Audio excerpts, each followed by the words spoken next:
Hello students, now we will see muscles tissue.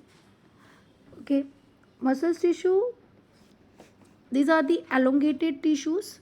लंबे लंबे sales होते हैं ये, ठीक है. Like this also you can say. Cardiac muscles की बात करें तो वो भी लंबे लंबे सेल्स होते हैं. Okay, these are responsible for movement in our body. It may be voluntary movement और involuntary movement. वॉलेंटरी मूवमेंट यानी जो हम हमारी इच्छा से जो मूवमेंट करते हैं उन्हें वॉलेंटरी कहते हैं. इनवॉलेंटरी मूवमेंट फॉर एग्जांपल खाना खाने के बाद एलिमेंट्री कैनाल के मसल्स खुद काम करते हैं. स्टमक जो है वो चरने का काम खुद करता है, तो उससे हमें बोलना नहीं पड़ता है, ठीक है. So muscles contain special proteins called contractile proteins which helps them to contract and relax. Okay, अब हम पूरा मसल्स जो है उनको डिफरेंस के फॉर्म में देखेंगे. अगर हम स्ट्राइडेड मसल्स की बात करें, ठीक है, तो स्ट्राइडेड मसल्स के अंदर आपको alternate light and dark band मिलते हैं बेटा. इसमें आप माइक्रोस्कोप के अंदर उसको ऑब्जर्व करेंगे तो स्ट्राइडेड मसल्स के अंदर ऐसे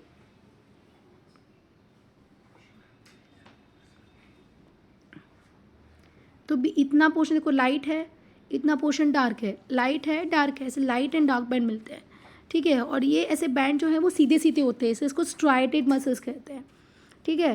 this shows alternate dark and light band और यू कैन से स्ट्राइएशन. इसके टिश्यूज़ बेटे लॉन्ग होते हैं, सिलेंड्रिकल होते हैं, बिल्कुल ब्रांच नहीं होते हैं, लंबे लंबे ऐसे ही ऐसे ऐसे ऐसे ऐसे होते हैं, बंडल्स में प्रेजेंट होते हैं, ठीक है. लेकिन ब्रांच बिल्कुल नहीं होते हैं, पैरेलल होते हैं, सिलेंड्रिकल होते हैं ये. और ये जबकि हम स्मूथ मसल्स की बात करें तो स्मूथ के मसल्स के जो सेल्स हैं वो स्पिंडल शेप के होते हैं, यानी दो साइड से पॉइंटेड होते हैं और फिर बाकी के साइड से कैसे होते हैं वो ऐसे फूले हुए होते हैं. तो स्मूथ मसल्स कैसे होते हैं, पॉइंटेड होते हैं, स्पिंडल शेप के होते हैं. ये भी अनब्रांच होते हैं, लेकिन दोनों के अंदर डिफरेंस ये है कि ये मल्टी न्यूक्लियड यानी एक से ज़्यादा न्यूक्लियस होता है सेल के अंदर बेटा. यहाँ पे एक सेल के अंदर एक ही न्यूक्लियस होता है, जबकि कार्डियक मसल्स ये भी सिलेंड्रिकल होते हैं, बट ये जो हैं वो ब्रांच होते हैं. इनके जो सेल्स हैं वो कैसे होते हैं, ब्रांच होते हैं लाइक दिस. और ये लेकिन कैसे होते हैं, यूनी न्यूक्लियड. इनके पास भी न्यूक्लियस कैसा होता है, एक ही होता है. अब अगर हम बात करें मूवमेंट की तो भाई इनकी मूवमेंट वॉलेंटरी यानी हम हमारी इच्छा से इसको मूव करवा सकते हैं, जैसे कि हाथ के मसल्स, पैर के मसल्स. स्मूथ मसल्स जो हैं ये ये मतलब इनको आपको सिग्नल नहीं देना पड़ता, ये इनवॉलेंटरी होते हैं. They can not be readily start them or stop them simply by wanting to do so they are doing by themselves only. Involuntary muscles में कार्डियक मसल्स भी इनवॉलेंटरी है क्योंकि वो रिदमिक कॉन्ट्रैक्शन दिखाता है. हार्ट को बोलना नहीं पड़ता है कि भाई तुम कॉन्ट्रैक्ट हो, रिलैक्स हो, they are its doing its function by itself only. Okay, location की बात करें तो भाई लिम्स के अंदर हमारे हाथ पर हम खुद हिला, जहाँ जो भी आप खुद हिला सकते हो, खुद काम करवा सकते हो, वो सारे जो मसल्स है वो आपके वॉलेंटरी हैं. जैसे कि लिम्स के हो गए जो बोन्स के साथ अटैच होते हैं मोस्टली. एलिमेंट्री कैनाल के जो मसल्स हैं वो स्मूथ मसल्स होते हैं क्योंकि वो आपकी इच्छा से काम नहीं करते हैं. ब्लड वेसल्स हैं, आइरिस हैं, आइरिस ऑफ आई है, ठीक है. आपकी आँख का जो कलर है वो आइरिस के कारण होता है, ठीक है. यूरेटर है, ब्रॉन्ची है लंग्स की, ठीक है. कार्डियक मसल्स ऑफकोर्स कहाँ पे होंगे, हार्ट में ही होंगे. फंक्शंस क्या है भाई, इनका फंक्शन है मूवमेंट करवाना, इनका फंक्शन है कि फूड का मूवमेंट करवाना, relaxation, blood vessels etcetera, different functions हैं. इसी लेक्चर में हम लोग न्यूरल टिश्यूज़ भी देख लेते हैं. न्यूरल टिश्यूज़ ज़्यादातर हम इसको एक्साइटेबल टिश्यूज़ या स्टिमुलस के अगेंस्ट जो रिस्पॉन्ड करते हैं वो टिश्यूज़ है ये.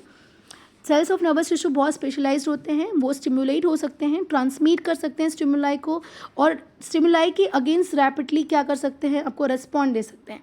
सो cells of nervous tissues are highly specialized, they are being stimulated, they are then transmitting the stimuli, they are very rapidly from one place to another place within the body. तो brain के अंदर, spinal cord के अंदर, nerves के अंदर से सब के सब मिलकर के क्या बनाते हैं, नर्वस टिश्यू बनाते हैं.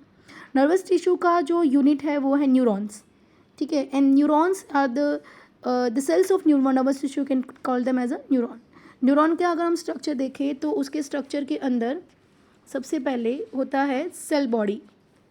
सेल बॉडी के अंदर होता है न्यूक्लियस, ठीक है. ये जो पोर्शन मैंने ड्रॉ किया है वो है सेल बॉडी,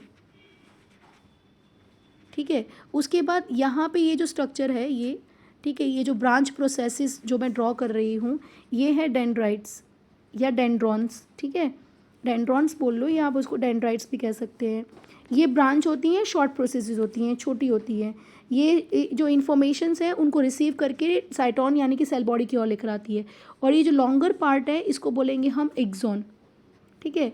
एक्सॉन जो है वो आगे जाके क्या हो जाता है, ब्रांच हो जाता है, ठीक है। तो इसको हम एक्सोनल या नर्व एंड बोल सकते हैं, ठीक है। और इससे नया जो न्यूरॉन चालू उसको साइनेप्स कहते हैं हम। इसकी जो स्पेस है दो बीच में उसको क्या बोलते हैं हम, साइनेप्स, ठीक है। तो हम देख लेते हैं इसको। सेल दो पार्ट में डिवाइड किया है, सेल बॉडी और लॉन्ग हेयर लाइक पार्ट्स को हम बोलेंगे न्यूरॉन। सेल बॉडी के अंदर न्यूक्लियस होता है और साइटोप्लाज्म होता है, और लॉन्ग हेयर लाइक स्ट्रक्चर में एक्सॉन्स और डेंड्राइट्स। एक्सॉन सिंगल होता है, एक ही लाइन हमने ऐसे ड्रॉ किया था, ठीक है, लाइक दिस। और इसकी बहुत सारी ब्रांच होती है, आपने ये ऐसे ऐसे बहुत सारी ब्रांच ड्रॉ की थी बेटा, आपने देखा था अभी मैंने, ठीक है। So nerve cells may be a metre long, many have fibres bound together by connective tissue, they make up a nerve. What enables the animals to move rapidly in response to stimuli? That is a function of combination of nerve and muscle tissue. Okay, that is the fundamental to most animals. This combination enables the animal to move rapidly in response to stimuli.